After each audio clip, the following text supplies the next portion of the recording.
Hey guys, Jenny here. I was able to catch up with one of our product managers, Dave Music, to find out what's going on with one of his latest projects. Let's hear what he had to say.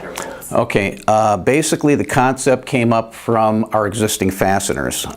In our existing fasteners for timing cover and oil pan bolts, we have locking serrations used in these bolts currently. So we took that idea across to header bolts, and basically by including serrations in the header bolts, it will make the header bolt lock onto the flange. So once they're installed, from engine vibration and engine thermocycling, the engine actually heating up and cooling down, the bolts will not back off like a regular bolt would. Regular bolts, when you torque them down, again, from engine vibration and thermocycling, heat cycling, it tends to loosen the bolt up because you have different expansion rates of metals.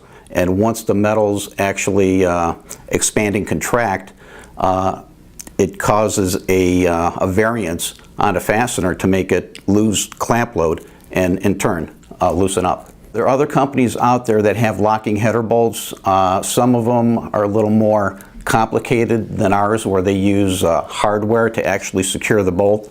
With ours using the serrations that are incorporated into the bolt head, it's a cleaner look, it's a better designed bolt, and easier to install.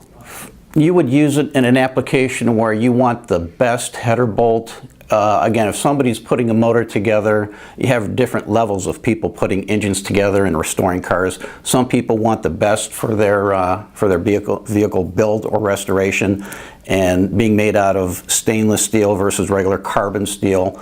They won't rust, they won't corrode, and it's a top-of-the-line fastener that somebody would want if they want to put the best item or best product in their car or engine. One of the features of this locking header bolt is it has a combination of a hex head and a socket head bolt combined into one. And what that does, it makes the installation easier with the installation tool that's included in the kit. So you can actually start it like this, going into the engine, rather than using your fingers and dropping it and picking it up off the floor. It just makes the installation a lot easier with the installation tool. If you have a large tube header set on the engine and it's a tight fit between the tube and the bolt, you can actually tighten this on the installation at an angle if you need to with this installation tool. Well, that's just one of the new projects we have going on here at Mr. Gasket. Be sure to stay tuned so you can always see our new and creative ideas we have to help you out with your car.